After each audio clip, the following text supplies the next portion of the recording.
Ninguna. Liberal, feminista y humanista. ¿Ya? Comunista, ambientalista, ¿ok? Teísta, animalista, ¿ya? ¿No han tenido problemas con Andrés? Entre, chiquillos, sí pueden, no entiendo, si pueden hablar para irlos guiando mejor con el Menti,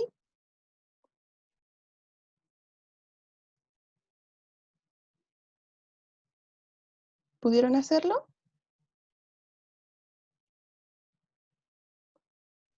Ah, ya, ok. Ya, van apareciendo más respuestas.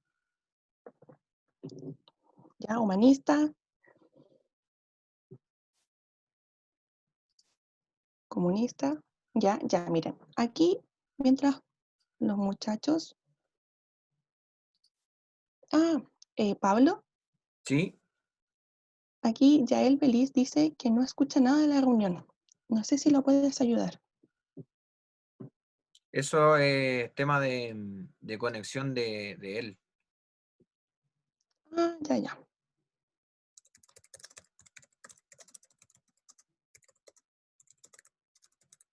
Ahí Mira están que apareciendo algunas preguntas en el chat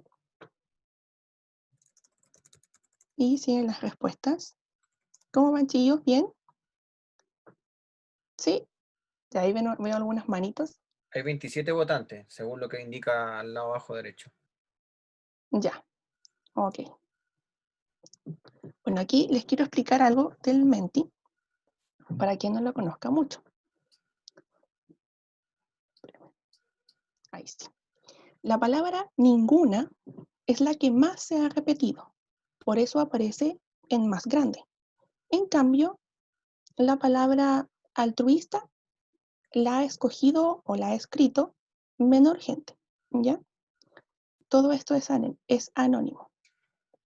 Entonces tenemos teísta, humanista, ecologista, socialista, ninguna, feminista y humanista, ideología política, comunista, animalista, liberal, libertario, altruismo, agnóstico, progresista, capitalista, ideología política, comunista.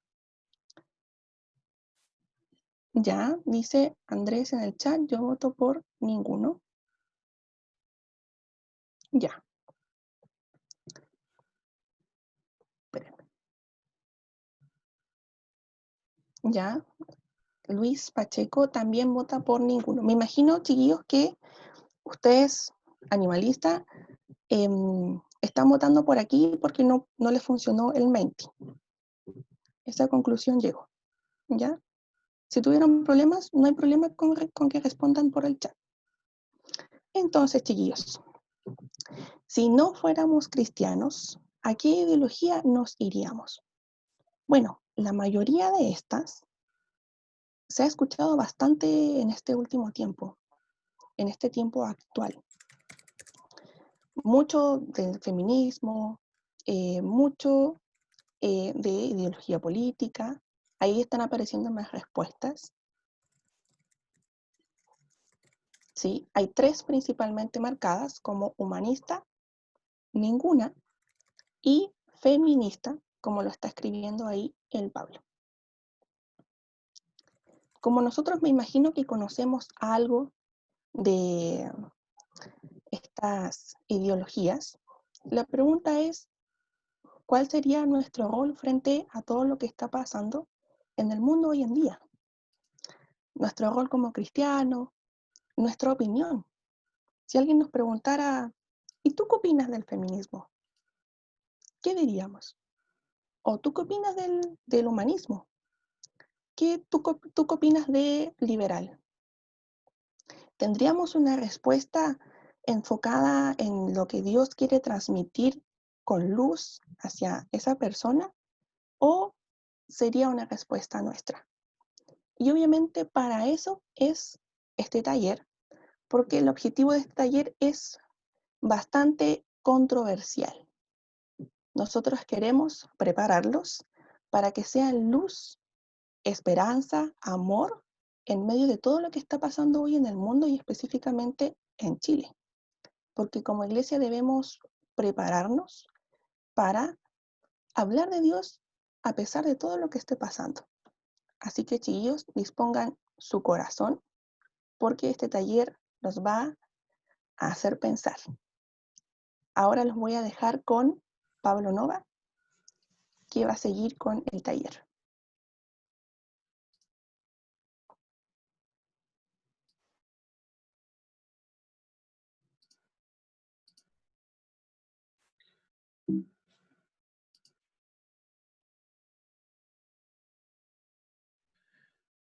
¿Me escuchan bien? Necesito saber si hay retorno. ¿Sí? ¿Se escucha bien? Sí, perfecto. Entonces, Sí, se escucha perfecto. perfecto, gracias. El taller de hoy, como bien decía Berito, se trata de All Lives Matter, ¿cierto? Todas las vidas importan, y hay un subtítulo que dice For God, que cierto es para Dios. ¿Por qué lo colocamos en inglés a pesar de nosotros vivir en un país de habla español? Es principalmente de dónde proviene esta situación respecto a Estados Unidos, que era los Black Lives Matter. Bueno, las normas de ingresos ya las comentó Berito, ¿cierto? Ya vimos lo de Menti, y principalmente vamos a entrar de lleno ya al taller como tal. Como pueden ver, en la primera diapositiva está indicado que estamos en la era, ¿cierto?, de la información instantánea, ya que podemos tener un dispositivo móvil en nuestras manos con internet y podemos tener información de cualquier parte del mundo, donde podemos enterarnos rápidamente de lo que está pasando en cualquier parte del mundo a través de las redes sociales, principalmente, sobre todo en esta época de pandemia, ya que no tenemos que mantener distancia social. Pero en esta era de la información también hay mucha desinformación. Eso significa que hay bastante información en la web, de todo tipo, incluso para hacer tareas, lo que usted desee encontrar en la web, pero no necesariamente es información fidedigna. Y estos medios a veces son utilizados de mala forma. Previo a entrar a lo que nos compete hoy, les quiero leer un extracto de un libro que se llama Una sola raza, una sola sangre, de autor Ken Ham y Joe Owen, que es una respuesta bíblica al racismo. Y indica lo siguiente, dice, está en la introducción, dice, las ideas se asemejan a las semillas, puede que parezcan pequeñas, puede que parezcan insignificantes, puede que sean desapercibidas por todos excepto para aquellos que las llevan en ese momento. Pero no cabe duda alguna, ambas ideas y semillas son increíblemente potentes. Los poderosos robles, los árboles, ¿cierto? Estos árboles robles, que anclan la tierra, crecen de semillas que caen en tierra fértil, alterando el rumbo de ríos y el viento. De la misma manera, las ideas sembradas en la tierra fértil de la mente humana cultivan los pensamientos y convicciones de la humanidad, alterando el rumbo de la historia, del mundo y del individuo. Entonces, desde los medios de comunicación principalmente, se nos dice que un policía en Estados Unidos ha matado a un hombre de color o tez negra, desarmado, y por si fuera poco, que esto es algo habitual, que existe un racismo institucionalizado, quiere decir que el Estado está generando a través de los policías un racismo contra las personas de tez negras y se ejerce una brutalidad policial desmedida contra ellos. ¿Es esto cierto? Eso es lo que vamos a ver en la próxima diapositiva. Para empezar, ¿quién es George Floyd? La supuesta víctima, ¿cierto?, que falleció. Pues investigando un poco, enseguida se desmonta la narrativa de la víctima inocente. Floyd tiene encima un largo historial de delitos violentos, incluyendo el robo a mano armada contra mujeres indefensas, como por ejemplo indica el New York Post, donde tanto en el año 2007 como 2009, incluso en el año 2009, fue sentenciado a 5 años en prisión. Como en otros casos, aparece que también tiene un arresto en diciembre del 2005, otro arresto en octubre del 2002, otro problema donde fue arrestado también en el 2002 por cerca de 30 días, y el año 98, en agosto. Entonces tiene un gran prontuario, y eso permite que la policía tiene motivos de sobra para ser contundente dado su historial. ¿Estoy justificando principalmente su muerte? Claro que no, aquí no vamos a justificar la muerte de George Floyd, sino que simplemente vamos a desmentir lo que nos muestran las redes sociales y los medios de comunicación. Pero cuando te enfrentas a sujetos violentos como el caso de George Floyd, pueden pasar estas cosas. Por ejemplo, una de las situaciones que se habló es que George Floyd había muerto por asfixia, pero en esta noticia nos indica que en el examen médico concluye que George Floyd no murió por asfixia. Por cierto, la autopsia también ha desmentido la versión oficial sobre su muerte, dice. Resulta que no murió por asfixia, como se nos ha dicho, sino por problemas cardíacos, de los cuales también tenía un amplio historial, que posiblemente se vieran agravados por el consumo excesivo de drogas. Así que en su caso, una maniobra inocua, o sea, una maniobra inofensiva, en la mayoría pudo tener un desenlace distinto, o más bien fatal. Entonces aquí vamos a ver en la siguiente diapositiva y queremos saber si hay algo cierto de esto. Entonces, veamos. Siendo las personas de tez negra el 12% de la población, representan el 30% de las muertes a manos de policía. Pero sin embargo, tengamos en cuenta que son los responsables también de más del 50% de los crímenes violentos en Estados Unidos. En casos como el robo armado, hasta el 70%. Entonces aquí tenemos permítanme un segundito. Acá tenemos un gráfico de torta, donde indica que las personas de tez blanca, por ejemplo, son mayoritariamente muertas en manos de la policía por distintos delitos. Tenemos también el 30%, que son las personas de tez negra, tenemos también indicados los hispánicos, y en muy bajo porcentaje los asiáticos. Entonces los que más fallecen a manos de los policías son los de tez blanca. Aquí no quiero hacer una apología que se traduce desde el griego a una defensa, ¿cierto? No quiero hacer una defensa de los blancos versus los negros. Simplemente quiero mostrar de alguna otra forma la realidad que se vive de forma estadística y no por efectos viscerales o emocionales, que simplemente escuché una idea en algún lugar y después la repito, lo voy a decir vulgarmente, como un loro, sino que aquí tenemos estadísticas y tenemos datos fiables donde las fuentes están acá abajo. Por ejemplo, acá dice, los afroamericanos son solo el 12% de la población, pero cometen más de la mitad de los homicidios y robos, y el 70% de los delitos relacionados con las drogas. Esto hace que sus interacciones con la policía, a veces letales, sean más frecuentes. Tiene una lógica que la gente de tez negra pueda morir en manos de policía, ya sea de tez blanca o tez negra, por el alto índice de malignidad que presentan ellos en asaltos, robos u otro tipo de delitos.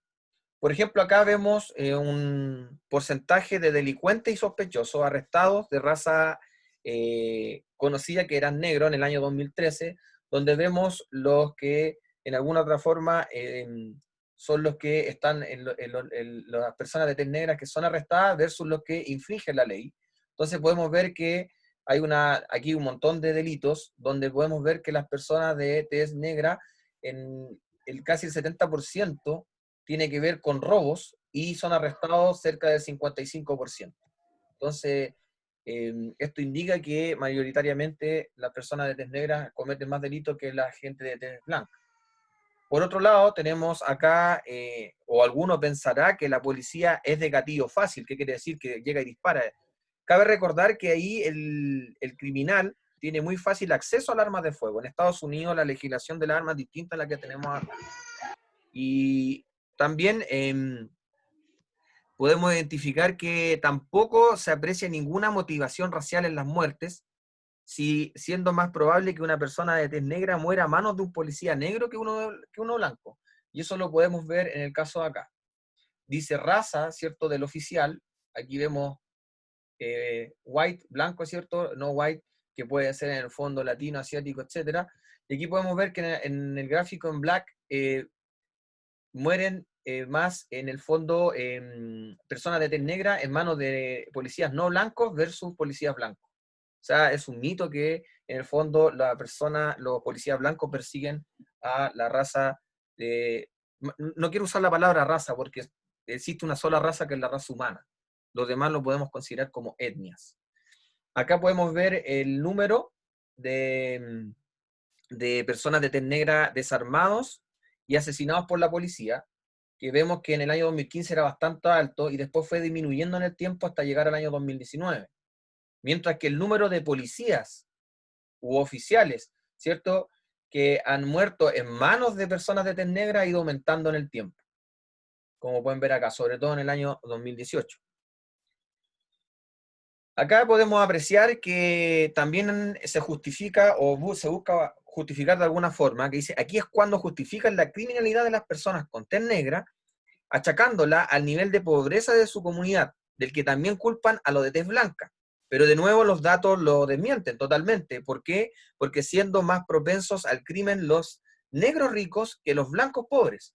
Y eso lo podemos identificar que, por ejemplo, acá tenemos personas que ganan más dinero, pero lamentablemente cometen más homicidios y son de tez negra. Mientras que los pobres, o los más pobres, principalmente el número de índice de los blancos que asesinan es bastante más baja que en el caso de las personas de tez negra. O sea, no hay un tema de plata de por medio, y eso también lo podemos en alguna forma ver acá también.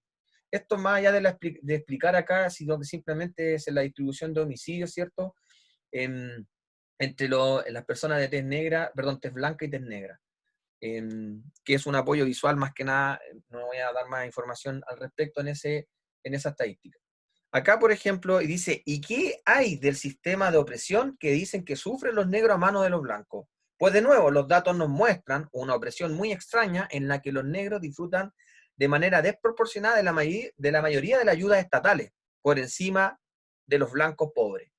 Eso quiere decir, como podemos ver acá, que el índice de las personas de color, más bien de color de tez negra, poseen un alto índice de ayudas estatales versus las personas de tez blanca. Entonces, en el fondo, lo que quiere indicar acá que si hubiera algún tipo de discriminación racial, obviamente tendrían menos gozo de ayudas estatales. Acá también se muestra algo muy parecido. Dice, además de todo un sistema de discriminación positiva, por ejemplo, creado para reservarlas plazas en escuelas, universidades, vivienda pública, puestos de trabajo en la administración, aun cuando no reúnan las condiciones para ello, literalmente dan puntos por ser una persona de tez negra. También gozan del trato de favor de los medios, que continuamente hablan de una amenaza inexistente de la supremacía de los blancos, mientras ocultan la verdadera naturaleza del crimen interracial. ¿Qué significa eso? Se producen muchas más muertes de blancos a manos de negros que muertes de negros a manos de blancos. Entonces aquí también podemos ver en el fondo la violencia interracial y incidentes, ¿cierto?, de violencia interracial en el 2018, y vemos que las personas principalmente de tez blanca o negra en este caso, están en un alto índice. Y acá lo mismo, de alguna otra forma lo va indicando. Por ejemplo, Black, vamos viendo acá que vemos también en la tasa de homicidios cómo ha ido, en el fondo, disminuyendo, pero no más allá de lo que ocurre con los blancos. Entonces aquí nos indica esta pequeña gráfica que de cada 5 muertes, en el fondo 5, por la muerte de un blanco son 5 negros los que están en el fondo, personas de tez negra, que están atacando a los blancos, versus el blanco a la persona de tez negra, que es 1 a 1. Aquí, ¿y qué explicación hay entonces? Dice, ¿de dónde sale esa rabia de las personas de tez negra para provocar estos disturbios, estos disturbios como tal? Y sencillamente es puro narcisismo racial. Puede que la raza no sea importante para ti, pero colega, en el fondo, ¿qué significa esto? Para ellos es el elemento clave desde el que entienden el mundo a su alrededor. Esto explica por qué se sienten atacados cuando la policía los mata accidentalmente a un delincuente, simplemente porque es de tez negra como ellos, y no hay más.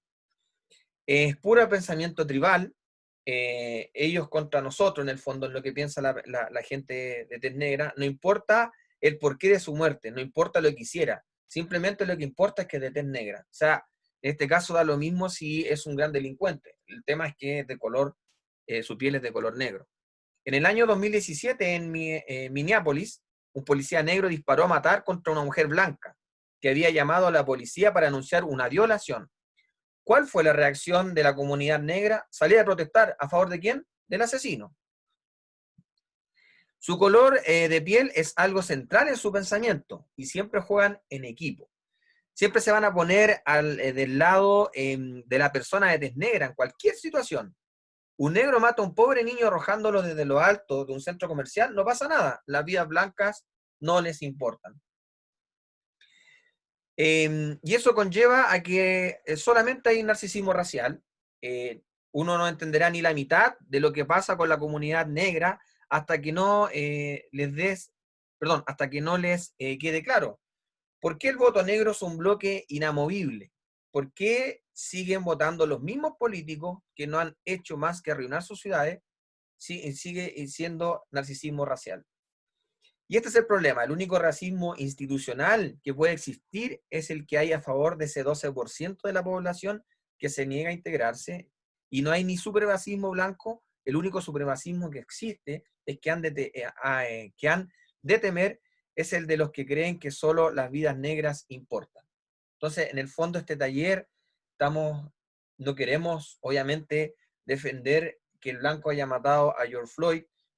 Al contrario, estamos a favor tanto de la persona que asesinó, supuestamente, que fue el policía, porque en este caso, si el policía asesinó, mató, aunque haya sido como haya sido la forma en que la persona de tez negra haya generado un delito, el hecho de dispararle a otra persona y matarla te convierte en asesino para el señor. Entonces, en el fondo, podemos entender de alguna otra manera que acá no estamos defendiendo ni al blanco ni a la persona de tez negra, sino que estamos defendiendo a ambos casos. Entonces vamos a ir a Menti nuevamente, donde se va a generar esta pregunta. Dice, en tan solo una palabra, ¿qué es la justicia para ti? Voy a dejar de compartir la diapositiva para mostrarles el Menti. Denme un segundo.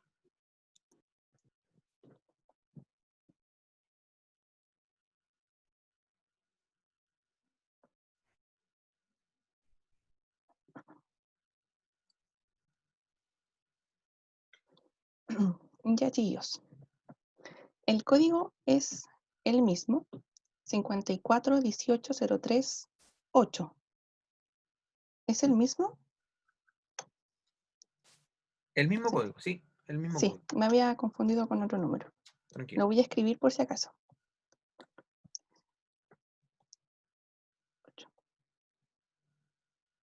Ahí está. Ya, en tan solo una palabra, ¿qué es la justicia para ti? Sí, difícil en una palabra. Pero esta es la idea de este taller.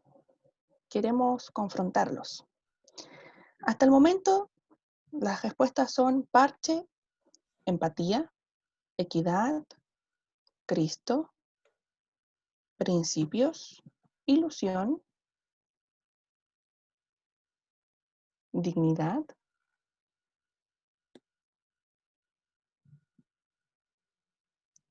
igualdad, ¿ya? Dios, integridad,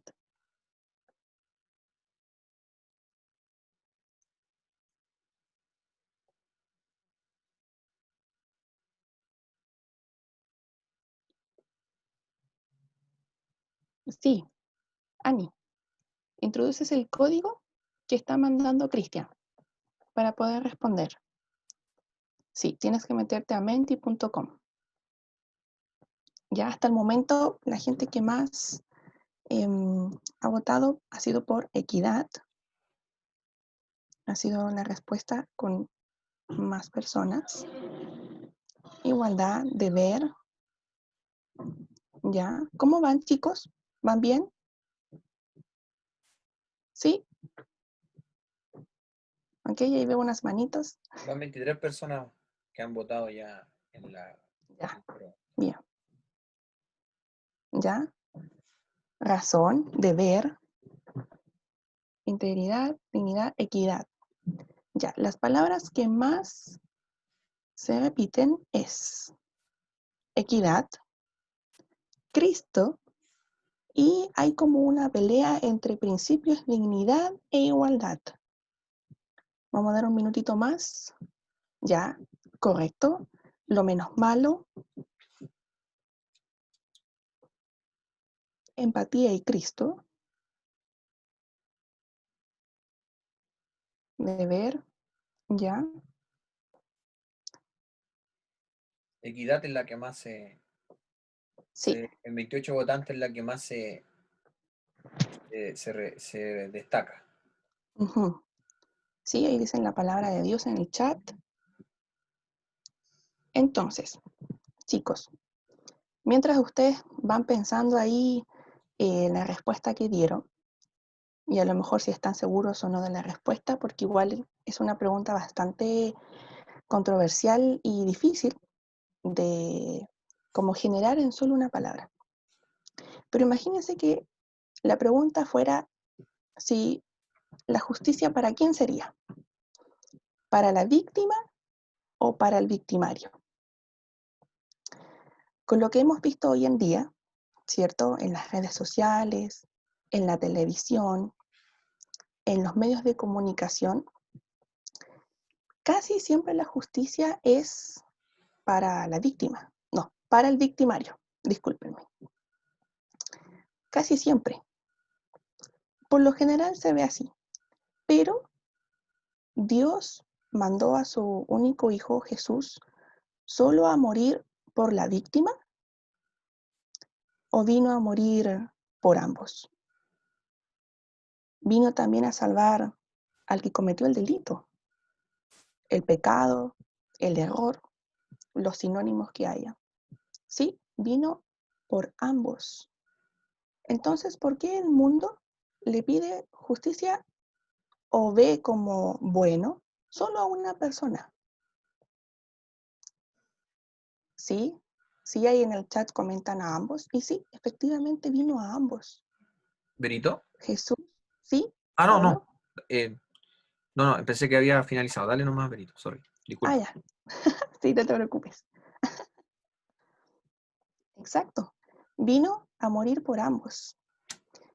Dios todavía tiene la esperanza de que aquel que vaya a la cárcel y cumpla una condena se encuentre con él. Dios aún tiene la esperanza de que se pueda encontrar con una eternidad junto a él. Aún lo está esperando con los brazos abiertos. Aún ve algo allí en ese corazón. Sí, muy bien, es impresionante el amor de Dios. Pero ¿por qué a nosotros nos cuesta tanto? ¿Por qué a lo mejor, de cierta forma, inconscientemente, rechazamos al que cometió el delito? Sí, ahí Annie dice, porque es lógico querer defender a alguien que le hicieron daño, más cuando es un familiar, sí. Pero también Dios nos enseñó algo como el perdón. ¿El perdón es para algunos o para todos? ¿Es solo para los que cometen el delito o es solo para la víctima? Sí, es para todos. Entonces, en todo lo que ha pasado en el mundo hoy en día, ¿cómo nosotros podemos ser luz? ¿Cómo nosotros podemos inspirar de Dios en situaciones tan difíciles? Como decía Ania ahí, por ejemplo, que a una familia le hayan matado a alguien, le hayan asesinado a alguien. ¿Cómo nosotros podemos hacerlo?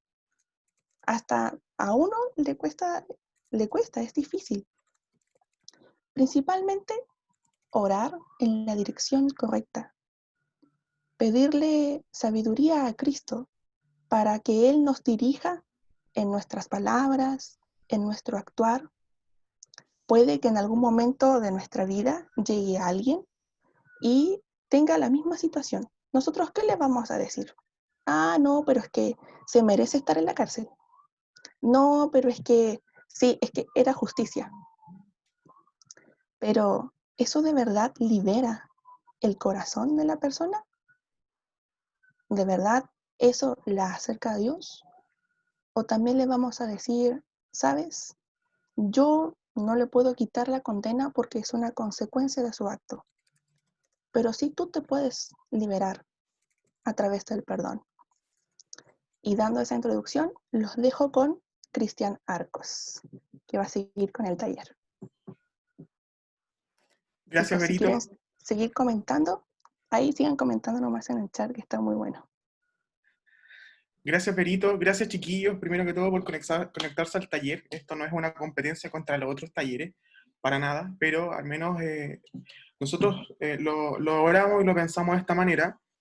Tratar de ser lo más práctico posible, tratar de ser lo más ofensivos posible, para que nosotros justamente lleguemos a conclusiones que a veces por el camino que llevamos nos cuesta desvestir, dilucidar, ¿no? Entonces, lo más lógico, como todos leíamos, lo más lógico es tener misericordia de la víctima y procurar justicia para el victimario. Leí que por ahí la Vale que ponía, aquí es cuando me pregunto cómo se mezcla la misericordia de Dios con la justicia de Dios. Y es que, como bien decía la Vero, los errores y los pecados y las cosas que se cometen, no hay manera de evitarse las consecuencias. La justicia de Dios implica que probablemente el que provoca el daño va a tener que sufrir las consecuencias de eso. Pero eso no resta que el victimario tenga la posibilidad de arrepentirse y que Dios le perdone y alcance salvación.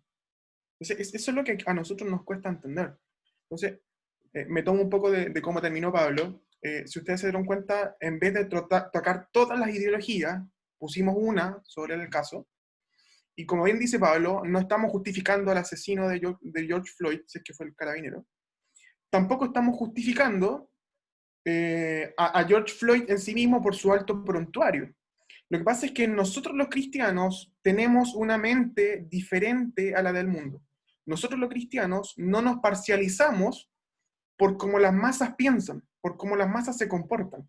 Y es ahí donde yo quiero tomarme 15 minutos para que podamos hablar de lo que queda del taller, que lleva por título este bloque La mente de Cristo. La mente de Cristo. Y ahí pediría que por favor me pudiesen ayudar con el título en el PPT. La mente de Cristo. ¿Cómo funciona la mente de Cristo? Es que Dios tiene tanta misericordia para perdonar al ladrón que estaba muriendo a la derecha de Jesucristo, no sé si era a la derecha o a la izquierda, estaba muriendo al costado de Cristo, y él dice, nosotros merecimos estar acá, nosotros teníamos que pagar como estamos pagando, pero el que estaba muriendo al medio de nosotros, no merecía morir como estaba muriendo, Jesucristo. Entonces, ese que está a la derecha alcanza salvación, alcanza perdón, alcanza misericordia, siendo culpable de muchos de los actos que la Biblia nos relata, pero Dios decide tener misericordia, y decide tener misericordia de una persona que no fue a la iglesia, que no se aprendió una canción, que jamás hizo una ofrenda, una persona que vivió la vida probablemente deliberadamente, y la mente de Cristo es perdonarlo.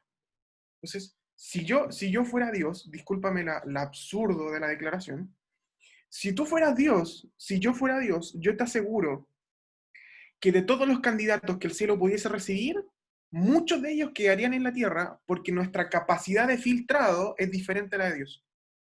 Porque en nuestro interior hay un estándar de justicia. Entonces, perdóname si soy ofensivo, yo termino filtrando quiénes son los mejores candidatos para acercarse a la salvación del Señor.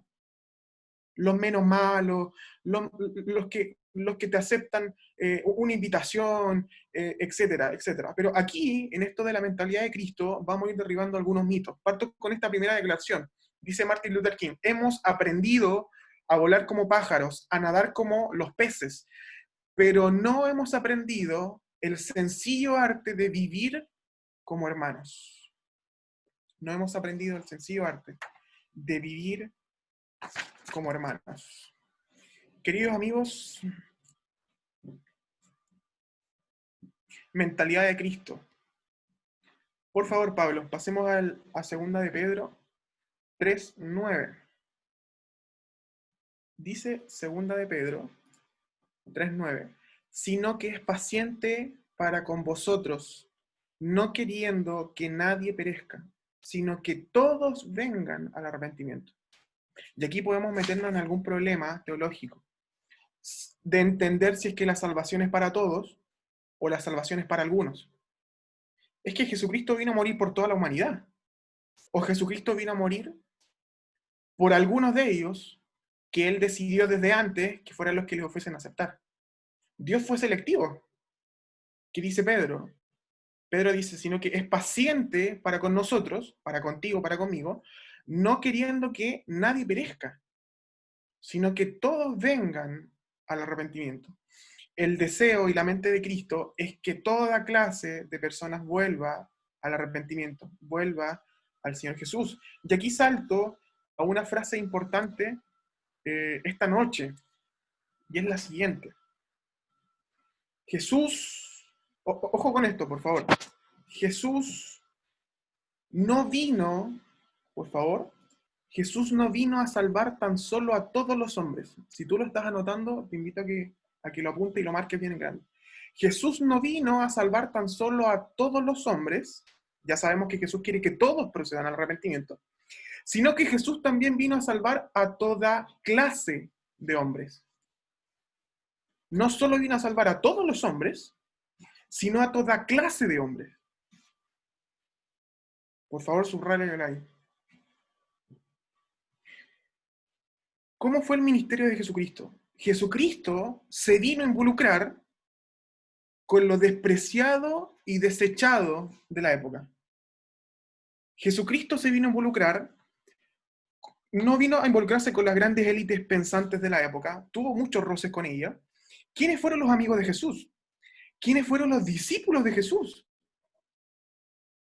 ¿De qué entorno venían? ¿De dónde salieron? Entonces, cuando nosotros comenzamos a pensar en el ministerio de Jesús, necesariamente queda en evidencia cuál fue la mente de Jesús.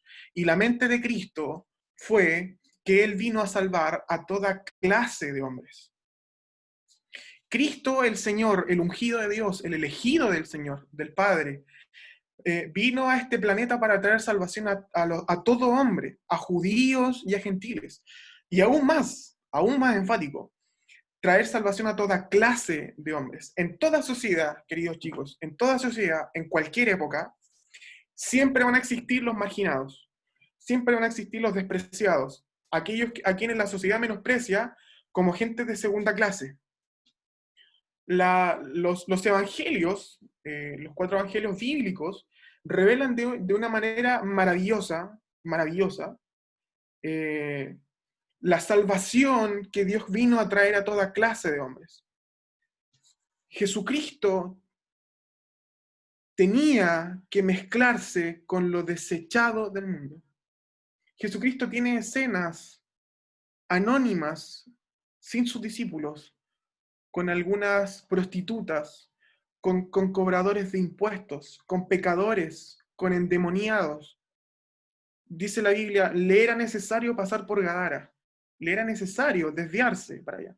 ¿Por qué? Bueno, porque el motivo, el llamado del Señor Jesús es ir a toda clase de hombres. Entonces, aquí ya tenemos que establecer una diferencia. Pareciera que nosotros filtramos más el receptor del mensaje que el mismo Señor Jesús.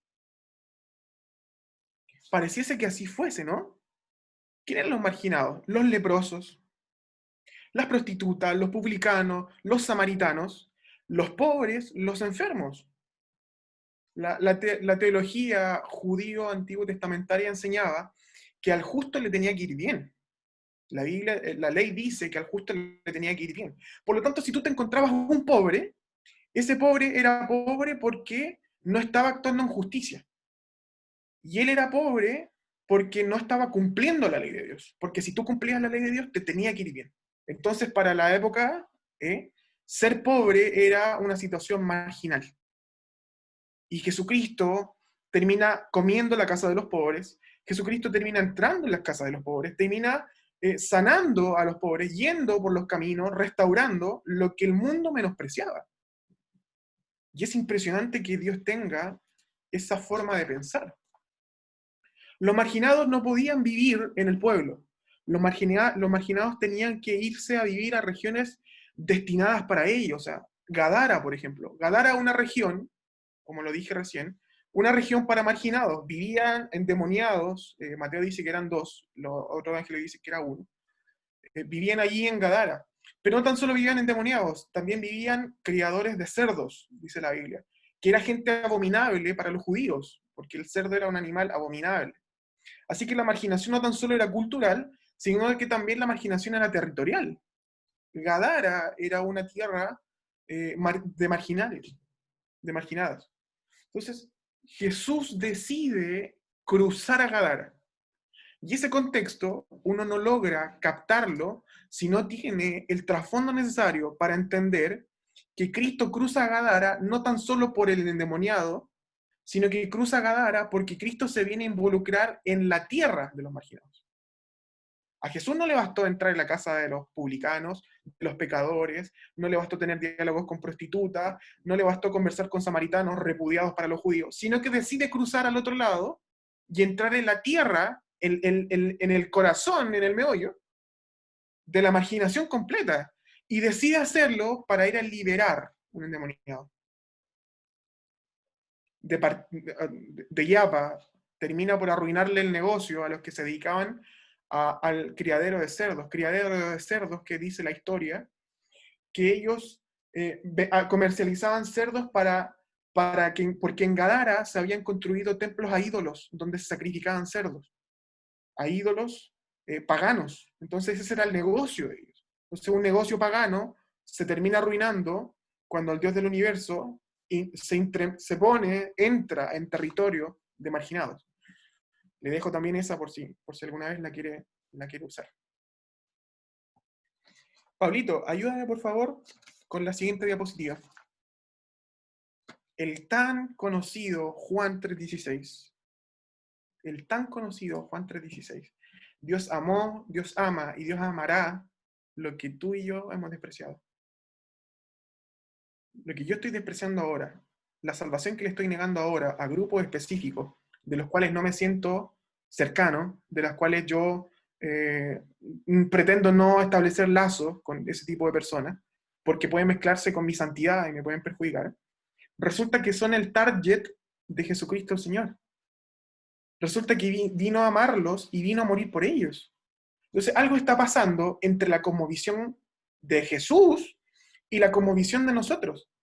Alguna diferencia hay, que Dios sale a las calles a buscarlos y nosotros quedamos dentro de nuestras iglesias, no tan solo esperando que vengan, sino que a veces cuando entran a nuestra iglesia nos ofendemos, nos escandalizamos. Imagínate nosotros, una generación joven, una iglesia joven, que viene con una visión un poco más amplia por cuanto nos relacionamos con nuestros compañeros de la universidad, etc. Pero esto le cuesta un poquito más incluso a nuestros propios padres, que son más conservadores que nosotros. Entonces, nosotros llevamos un poquito más de ventaja. Pero créeme que este es un tema del cual nosotros venimos poquito a poquito saliendo. E incluso esta noche podríamos dejar en evidencia que probablemente hay algunas raíces todavía dentro de nosotros que pudiesen todavía estar filtrando la propagación del Evangelio. Podría ser así. Pablo, por favor, ayúdame con la siguiente. ¿Qué hay de estos casos?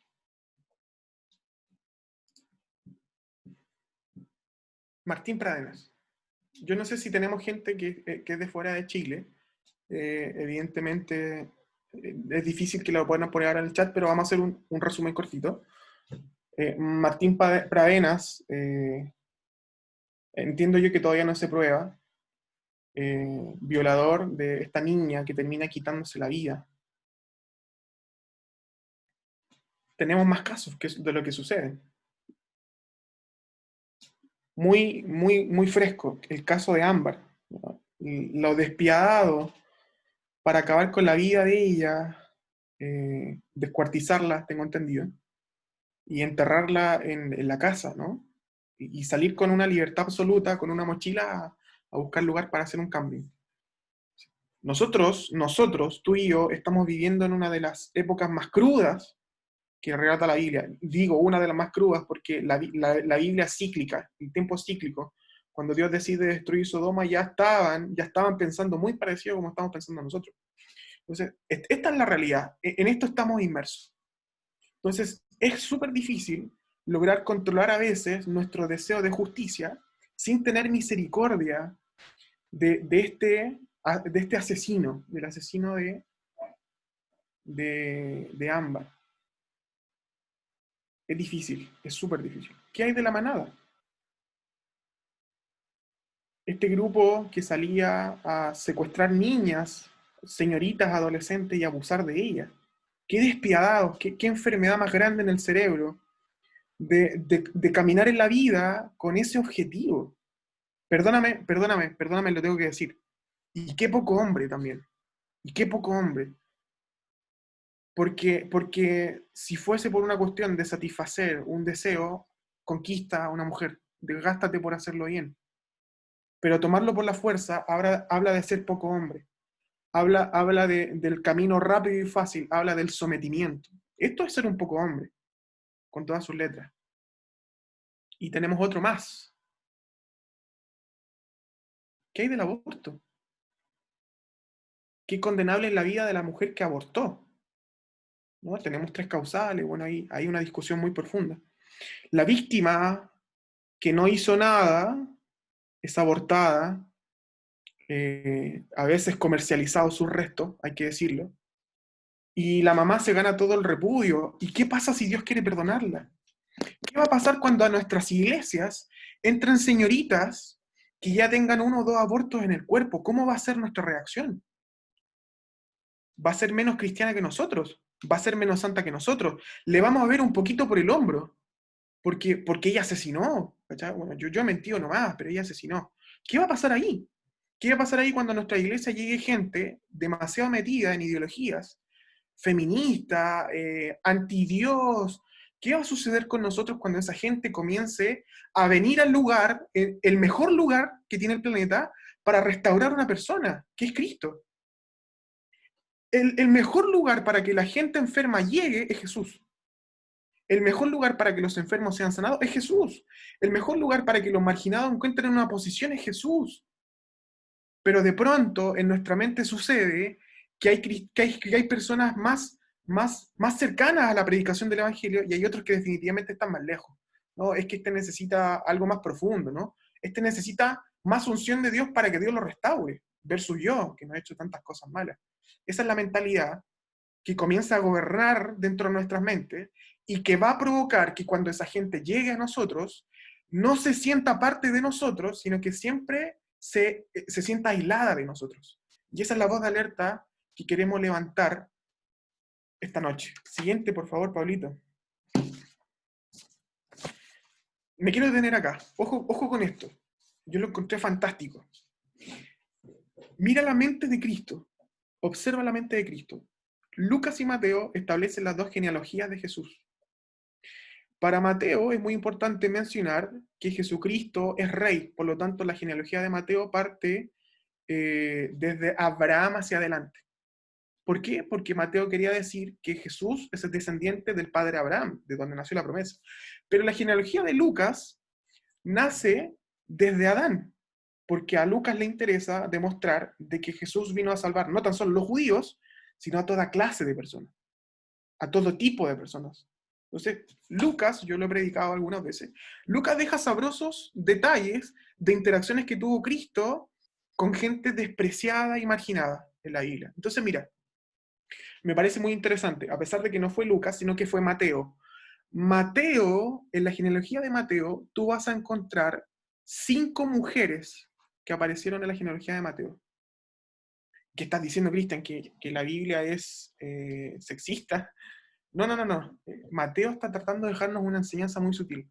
Mira las mujeres que aparecen en la genealogía de Jesús. La primera mujer, Tamar. ¿Quién fue Tamar? Tamar fue una nuera, ¿está bien? Una nuera de Judá, del patriarca Judá. ¿Sabes quién fue Judá? Judá fue el patriarca de los 12 por donde nació Jesús. ¿Sabes lo que hizo Judá?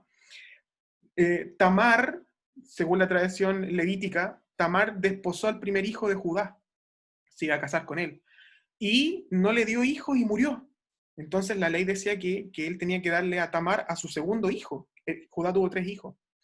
Y su segundo hijo, cuando recibe a Tamar para desposarla, al entender por la ley levítica que los hijos que nacieran no eran de él, sino que eran del hijo primero, del que murió, decide él no consumar ningún acto sexual con ella y no darle hijos. Y a causa de eso, Dios se enfada y muere el segundo hijo. Entonces, Judá queda de brazos cruzados diciendo, bueno, ¿qué hago? Me queda un hijo, solo el tercero, bueno, tengo que cumplir. Y lo que hace Judá es esperar a que el niño crezca para que ese niño pueda casarse con Tamar. ¿Saben lo que hizo Tamar? Tamar se disfraza, se cubre, y Tamar se ofrece sin saber Judá como una prostituta y tiene una relación íntima con Judá. Y a cambio del servicio prestado, la tradición decía que el Judá, o el hombre en este caso, le dejaba una prenda a cambio para que en algún momento hicieran el trueque y él le pasara un animalito a cambio del servicio que le prestó. Jamás supo Judá que tuvo una relación con Tamar, con su yerna. ¿Sabe lo que sucedió? Tamar quedó embarazada. Tamar quedó embarazada. Judá estuvo a punto de echarla hasta que Tamar demuestra que fue él el que la embarazó. Y Tamar tuvo mellizos. Y uno de los mellizos está en la genealogía de Cristo. ¿Cómo? ¿Cómo Jesús se prestó para que esa historia tan confusa fuera parte de la genealogía de Jesús? ¿Qué hay de Rahab? Esta prostituta que vivía en el muro de Jericó, que ayudó a los 2 espías cuando estaban entrando a la tierra, y que le prometieron que cuando ellos llegaran a Jericó, se salvaría ella y su casa. Rahab se termina casando con un judío, y de esa unión termina siendo voz de la genealogía de Cristo. ¿Cómo es eso? Jesús tuvo una abuelita que se prostituía en el muro de Jericó. Así es, queridos. La pregunta es si esto es casualidad o Jesús lo hizo a propósito para dejarnos una gran enseñanza. Entonces, Jesús está diciendo entre líneas, hey, ojo que si tú estás discriminando mujeres que se prostituyen, hombres que se prostituyen, ojo que podría estar ofendiendo a la abuelita de Jesús. Ojo que podría estar dejando fuera a uno de los progenitores de Jesús. No es menor. No es menor. ¿Qué pasa con Ruth? Ruth moabita, pagana. Si pudiéramos contextualizarlo hoy día, no sé, de una secta, no sé. No sé, voy a exagerar, discúlpame, no sé, una satanista, no sé, que creía en otra cosa, no creía en el Dios. Y resulta que Ruth termina siendo parte de la genealogía de Jesús. ¿Qué hay de Betsabé? Betsabé, la mujer que codicia a David, manda a matar a Urías para quedarse con ella. Tiene un hijo David con Betsabé, hijo que muere, y David se rompe las vestiduras delante de Dios para que Dios perdonara la vida del niño, y el niño murió. Y resulta que Betsabé termina siendo la madre de Salomón. Salomón, en la línea genealógica de Jesús. ¿Por qué Jesús se presta para estos cagüines? ¿Por qué Jesús se presta para estos culebrones, estas telenovelas? ¿Fue un accidente? No. Aquí está dejando claro Jesús una intención. Y eso es lo que te quiero dejar hoy día. Jesús no tan solo en su ministerio vino a involucrarse, no vino a salvar toda la gente, sino que vino a salvar a todo tipo de personas. Y es más, su propia línea genealógica involucró incidentes como estos. ¿Por qué Jesús no nace de una casta pura? ¿Por qué Jesús no nace de un grupo de élite, ¿no? De un grupo de reyes, de un grupo de sacerdotes de alta estima, ¿no? Que jamás conocieron pecados. ¿Por qué Jesús se mezcla y se ensucia con algo así? Porque Jesús está tratando de dejar una enseñanza. Y es que nosotros no debemos frenar ni poner filtro a la obra que Dios puede hacer restauradora en una persona. Nosotros no podemos ponerle filtro a la obra restauradora de Dios sobre una persona. Queridos amigos, estoy terminando. Discúlpenme que me haya extendido un poquito. Por favor, Pablito, ayúdame con la siguiente. Conclusiones. Esos son los discípulos de la iglesia joven.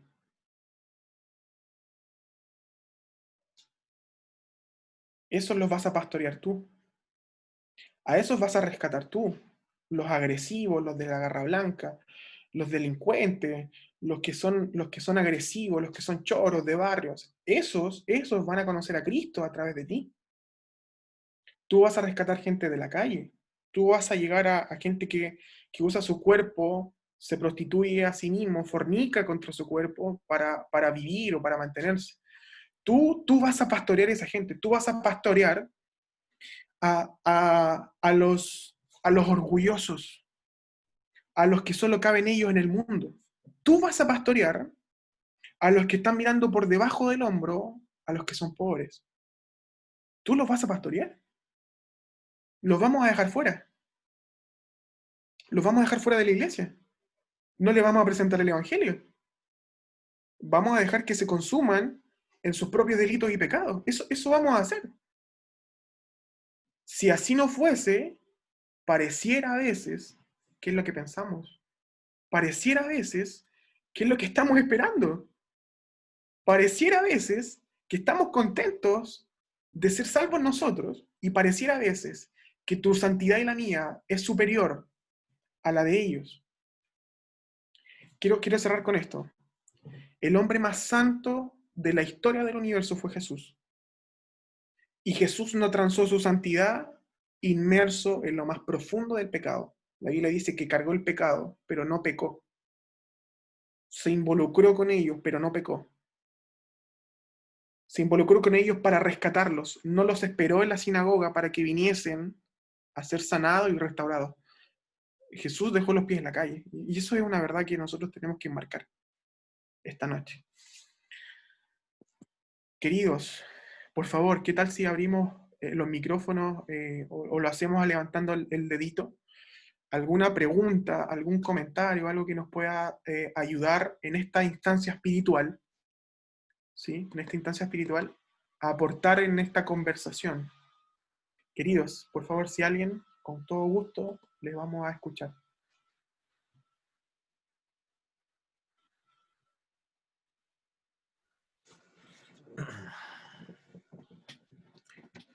Si alguien levanta la mano, Cristian, yo te voy a ir avisando, porque acá voy a ir viendo en el espacio de participantes. Si alguien desea aportar o comentar, aunque en chat ha estado bastante movido, hermano. Sí. Damaris Damaris, ¿no? Sepúlveda, ¿sí? Ya, ¿se escucha bien? Perfecto. Que les quería contar porque hace poquito en el colegio nos hicieron una charla con un caballero que vende bidones de agua, que se llama Aguas Dimas, que yo igual lo vi en Instagram, que se había como publicado harto. Y él trabajaba en esta empresa que contrataba a solas personas que habían salido de la cárcel. Y él mismo había salido de la cárcel hace poco y nos contaba su historia, que igual era súper difícil, había estado en el Sename, después tenía un muy mal entorno, después de que salía de la cárcel volvía a delinquir porque el mismo entorno lo presionaba. Entonces él contaba que al final la sociedad ni siquiera le daba la oportunidad de reinsertarse a través de un trabajo, cosas así. Entonces volvía a delinquir porque no tenía otra opción. Entonces nos contaba que en la misma cárcel hay como iglesias o algo así. Pero esta vez fue como un caso que él se hizo católico, algo así. Entonces que este cura le dio trabajo y que de esta forma él dejó del final de delinquir por lo mismo, porque le dieron esta oportunidad y que él está haciendo lo mismo con otras personas. Entonces, les quería contar eso porque lo encontré súper como chocante, porque nos contaba al final su historia, porque uno cuando escucha a alguien como que es delincuente solamente lo ve como delincuente, pero no sabe lo que lo llevó a hacer eso. Entonces, al mismo tiempo, Jesús sí nos muestra eso, que Él ve toda la historia de todo lo que Él pasó y cómo llegó a hacer eso, y eso igual que nos lleva a tener como más compasión de la misma persona. Entonces, eso, le quería contar eso porque estaba como súper interesante cuando nos contó esto. Cristian, Gracias, Damaris. Pablito, dime. ¿puedo complementar un poquito lo que dice Damaris? Que efectivamente lo que dice Damaris lo tomamos porque no quiero caer en la autorreferencia, pero a mí me tocó trabajar dentro de la cárcel, Colina 1 y en la ex penitenciaría, y fui a hacer un curso y después me encontré con una de estas personas que salió de la cárcel, que tiene 40 años y haya estado casi 20 años de forma parcelada en cárcel. Significa que la mitad de su vida ya ha estado en la cárcel. Y sinceramente él conoció a Cristo dentro de la cárcel, no se lo presenté yo, pero ya llevamos como 2 o 3 años trabajando, y esto lo cuento simplemente para mostrar un caso más cercano respecto a esa situación, en la cual él ha estado trabajando con nosotros, y dentro de todas las personas con las cuales trabajo, es el más responsable, es el más puntual, y conoce mucho la palabra, porque, bueno, él se tira bromas solo y dice que muchas veces, como estuvo preso 5 años a veces, leyó la Biblia como 4 veces. Entonces, y él ha sido un ente que ha trasladado la bendición del Señor a otras personas que están sufriendo lo mismo. Y hoy día está limpio, está trabajando, está emparejado, y ha tenido tentaciones, le ha tocado vivir situaciones donde ha estado con pocos lucas, él era ladrón. Y se ha encontrado en situaciones de tomar lo ajeno, y ha tenido que ponerse a orar y arrancar de esa situación, como arrancó José cuando la esposa de Potifar lo sedujo. Entonces, creo en la gente que está en la cárcel, que sí puede rehabilitarse, pero como dije alguna vez en otro lugar, dije que el mejor psicólogo es Jesucristo, sin ofender la psicología ni la psiquiatría. Así que eso se los dejo como antecedente, complementando lo de Damaris.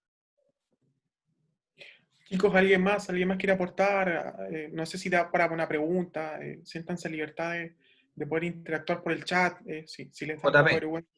JP quiere decir algo. Sí, ¿me escucha? Eh, yo me encanta este tema. Siempre que lo hablan, yo tengo ganas de estar ahí predicando. No porque sea un experto, sino porque es un tema que me tocó mucho a mí, en el sentido de que yo, en lo personal, me considero como de un espíritu revolucionario. A mí me fascina, pero, o sea, como que siento como que mi corazón grita por los demás, por mucha cuando veo injusticia. Y me encanta cómo Dios hizo, cómo Dios nos muestra la justicia. ¿Y cuál es la justicia? Que nosotros somos justos. ¿Y por qué somos justos? Porque porque a través de Cristo nosotros somos justificados. Entonces lo que me fascina es cómo Dios lo hace y cómo Cristo vino a ser la solución para el mundo. Entonces, por ejemplo, de repente veo tantos movimientos que gritan tanta justicia, y para mí, en lo personal, no he encontrado ninguna otra justicia mejor que la de Dios, que la de Cristo. Yo sé que no la hay, pero comparándola con otros, no vale la pena alguien que esté en la cárcel, porque al final, o sea, ¿en qué cambió su vida? Pero la justicia de Dios viene y te renueva y te restaura, y ahora somos justos delante de Dios. Entonces es ese cambio radical que ningún sistema puede dar. No no sé, podemos pedir más leyes, o distintas leyes, cambiar algunas leyes, podemos gritar porque el día de mañana se han respetado distintos derechos, y está bien no ser indiferente, pero es que cuando uno vive y experimentó el cambio que Dios hizo en su vida, uno dice, no, o sea, es como entiéndeme tú a mí, yo no puedo pensar lo mismo que tú porque Dios hizo esto en mi vida. Y es maravilloso y es súper rico cuando uno, no sé, ama y se ve en un mundo de tanto odio y de tanta rabia, amando. Es como, wow.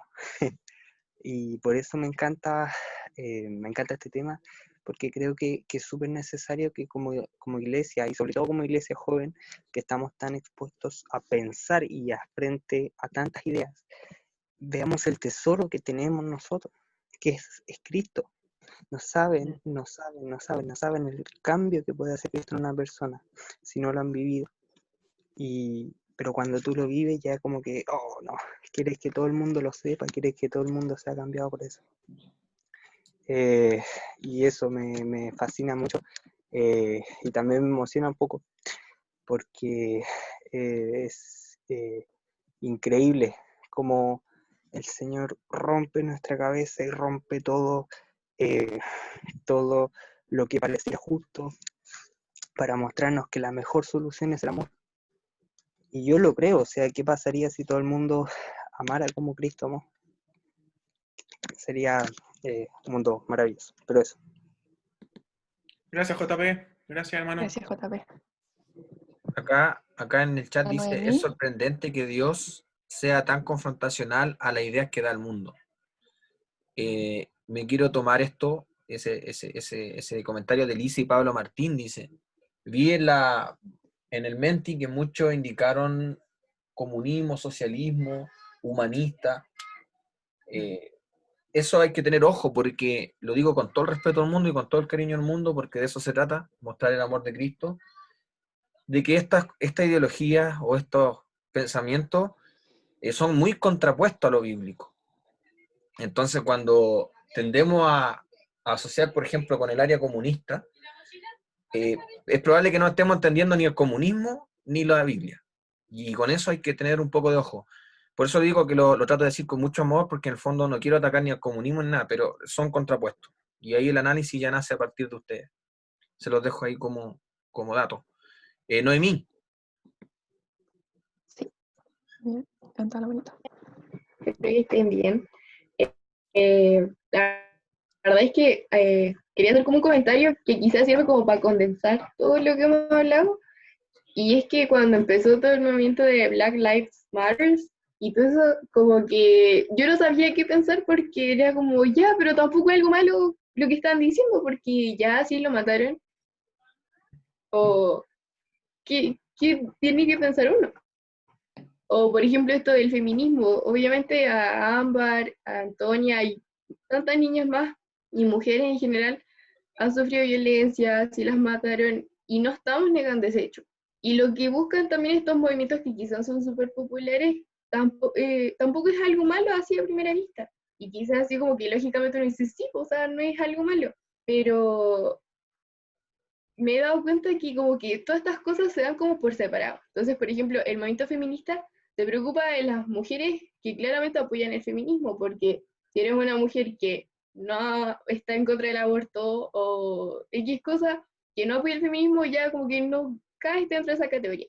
Si, no sé, no estás poniendo, no sé, tu post con una foto negra en honor a Black Lives Matter, tampoco estás a favor, entonces no, tú tampoco cabes dentro de este grupo que nosotros apoyamos. Entonces en el fondo como que te categorizan mucho y son grupos tan diferentes, cuando en el fondo todas las personas que están buscando como defender estos grupos, las mujeres, las personas que son de tez negra, todo eso son personas, y Cristo murió por todas las personas. Entonces, y el otro día él decía, mamá, esto es como una versión china de lo que el Señor ya hizo hace mucho tiempo.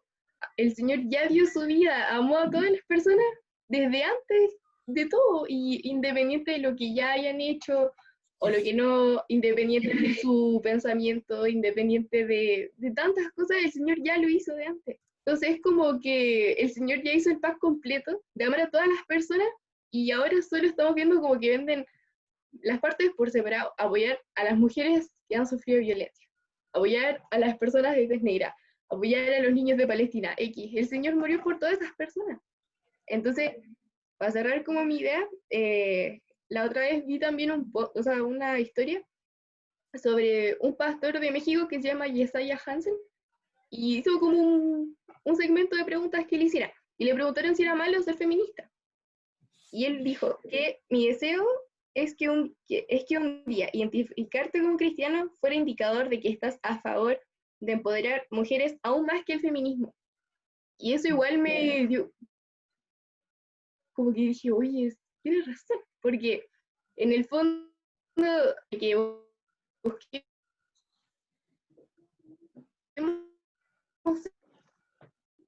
Se nos pegó Noemí.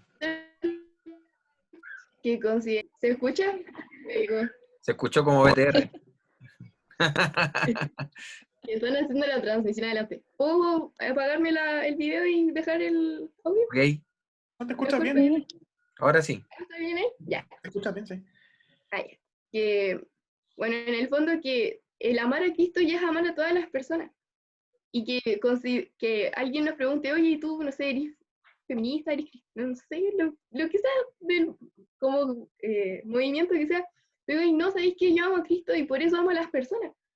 Y que ya no sea porque sea mapuche, porque sea gay o lesbiana, o porque sea feminista o no, porque haya abortado o no, porque sea de, no sé, cualquier cosa. El amar a Cristo y amar a las personas tiene que ser mejor y estar como a una altura aún mayor que eso. Y claramente eso no lo podemos hacer por nuestra propia cuenta, porque uno de por sí ya se cría con ciertos como prejuicios, cosas así, y por eso tenemos que acudir al Señor, que sea Él el que vaya perfeccionando ese amor por las personas, independientes de sea lo que sea, que nuestro amor al Señor y a las personas pueda superar todos estos movimientos, que sea a favor de los negros, a favor de cualquier cosa, porque el Señor ya dio la vida por ellos, y el Señor nos manda a amar a Dios y a nuestros prójimos. Y no dice a tu prójimo que te caiga bien, ni tu prójimo que, no sé, sea inmigrante o no, no sé, da lo mismo. El Señor nos mandó a amar a las personas. Y estos están como trabajando en pos de solo un objetivo en sí, pero el Señor ya dio el mandato general a todos. Entonces, quería como dejarlos con eso, que igual me había dado como hartas vueltas últimamente y me cambió la forma de percibir estos movimientos. Así que ojalá les sirva también y que se haya entendido. Sí, no, Gracias, Nada. muy bueno. Alguien más habló en el chat, ¿no? Cristian, sabes que Sí. aquí hay Carla Contreras. No sé si Berito lo puede leer ahí, que lo tengo Sí, ahí. lo leí, lo quería responder al final, Carlita, pero Sí, espérame. ahí lo Lo respondo al final, estoy... Carlita, y les va a servir, yo creo que a todos. Vale, hay una Vale, una señorita, Vale. Sí, yo. Es que sí, quería hacer una preguntita chiquitita que va relacionada así. Hacer justicia por nuestras propias manos, o sea, Dios no quiere, esa no es la voluntad de Dios, hacer justicia por nuestras propias manos, sino que Él hace justicia y Él se entiende, pero mi pregunta va más allá como, ¿cómo nosotros en nuestra calidad de hijos de Dios podemos ayudar a que la justicia de Dios se pueda manifestar, por así decirlo, como a crear el ambiente, o no sé si se puede, o en qué manera nosotros podemos ayudar más que estar como en silencio a que Dios haga lo suyo, o también podemos hacer algo. Si mi pregunta va como si nosotros podemos crear ese ambiente para que Dios pueda manifestar su justicia. Eso. Y eso me encantó mucho la presentación. Que Dios me lo bendiga mucho. Yo respondo, la justicia es una persona, la justicia es Cristo. La justicia no se ejerce, la justicia es. Dice el Evangelio de Juan que la justicia se encarnó. La justicia y la gracia se hicieron carne. Entonces, la mejor manera de correr en el camino de la justicia es digerir lo mayormente posible a la persona de Cristo. La persona de Cristo y el Espíritu Santo viviendo en ti te va a hacer en el silencio provocar un resultado y en la acción provocar un resultado. ¿De qué depende? Es difícil, porque van a haber situaciones que van a demandar acción, como por ejemplo, pongo un ejemplo burdo, si una mujer es maltratada en casa y bíblicamente cree que doblando las rodillas simplemente Dios va a hacer el milagro, no lo descarto. Pero la denuncia también es un buen mecanismo, no lo descarto para nada, la denuncia carabinero es un buen mecanismo de defensa y de sabiduría para darnos cuenta que la torcedura de una mente probablemente a través de la justicia de Dios sea el camino de una denuncia y que Carabineros venga y se lo lleve detenido. Entonces, no, pero es que tú tienes que perdonar, sí, pero tenemos que romper el cascarón de entender que la justicia de Dios no es tan mágica como uno la piensa. Bueno, los versículos como que se contraponen, ¿no? Pone la otra mejilla, claro, estamos para poner la otra mejilla. La pregunta es, ¿en necedad ponemos la otra mejilla? ¿O digerimos a Cristo para entender que esta situación demanda de una intervención, de una acción específica? Puse un ejemplo.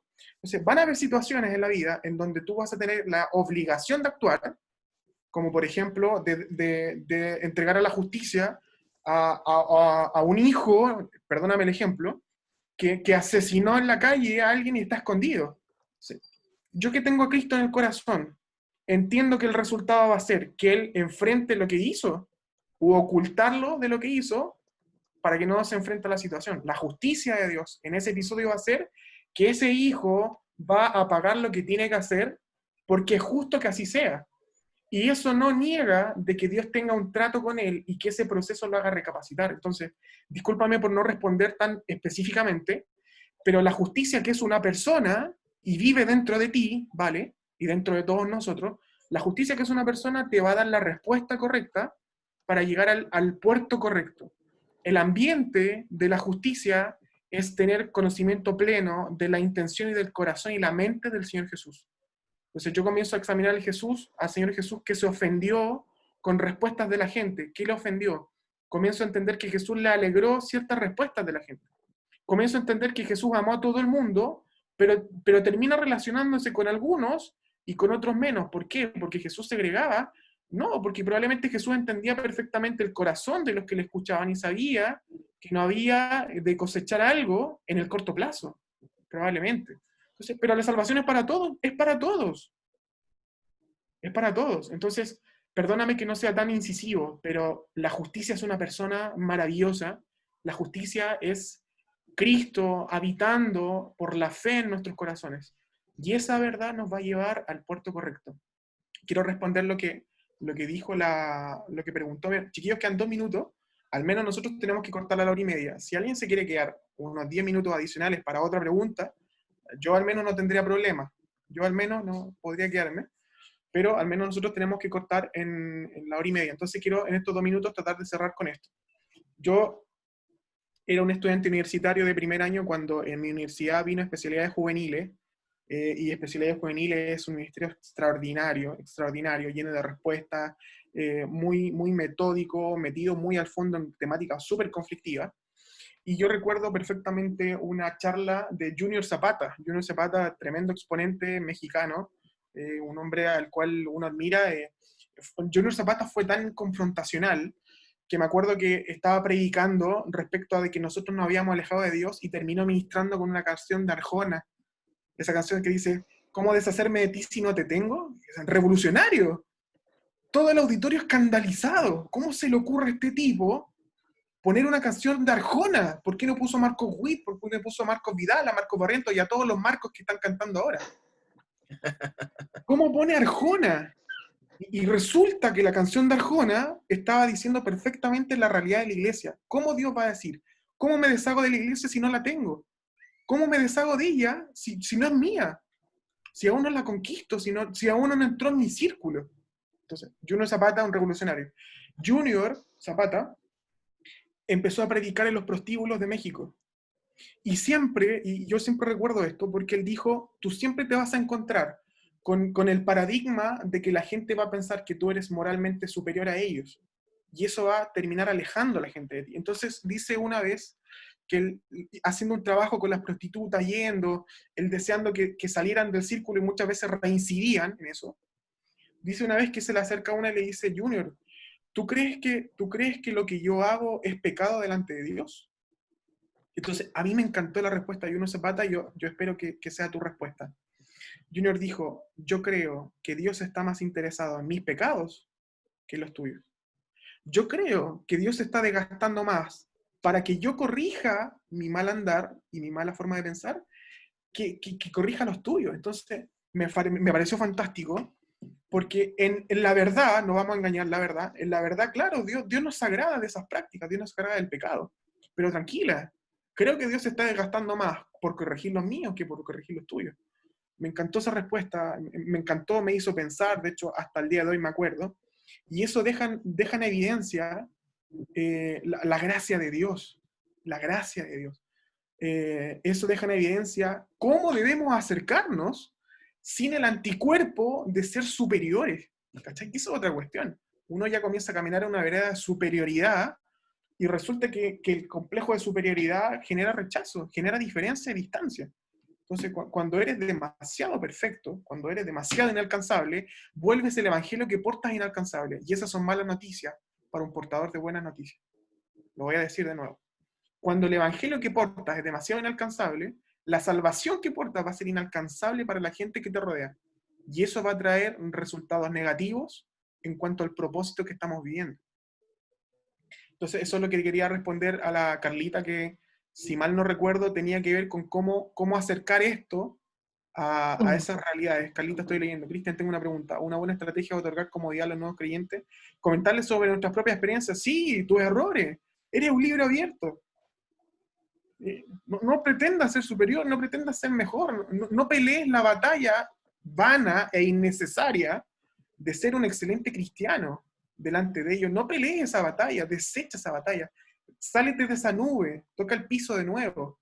Que vean tus errores, que vean tu necesidad de cambiar, y que vean que eres imperfecto, que lo vean, y que no te dé miedo que algún momento te lo digan. Y tú tienes razón, yo necesito mejorar eso y muchas otras cosas más.